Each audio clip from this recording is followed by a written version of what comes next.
They were hoping for a new start, and they may just have it. Government MPs woke to news of a big jump for Labor in the polls, an early positive sign for Australia's first female Prime Minister. Julia Gillard seemed oblivious to the news while meeting with military top brass this morning. The opposition is also unfazed, saying the bounce was predictable. Tony Abbott told his party that good judgment is more important than gender, and he's urging voters not to give a bad government a second chance. Political reporter Hayden Cooper. Military leader meets coup leader.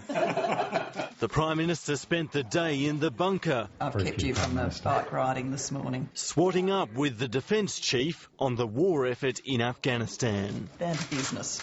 Some long hours in the office to come. Across town, her enemies gathered for their own war cabinet. Our leader, our inspiration, Tony Abbott.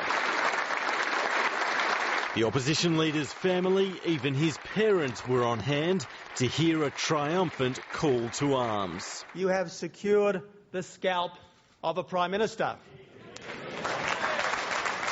You now have another task, and that is to do it all again. The second time around looks a taller task. The Gillard revolution has instantly handed Labor a big poll bounce, up 14 points on primary votes to surge back to the front. After preferences, the government is now 10 points ahead of the coalition.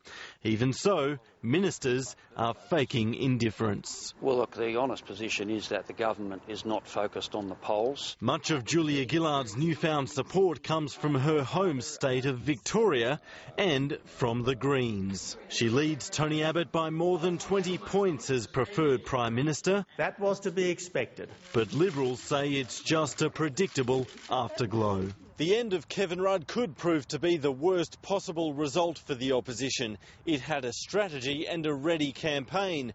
Now it's trying to adapt in the little time left before the election. The Prime Minister's presence in the Rudd conclave is the new target. She can execute a Prime Minister, but she can't execute a government program. But some old faces are withholding judgment. You never know what people are going to be like. It amazed me that people thought Kevin Rudd was good for a while. I thought he'd be hopeless. As it turned out, he was.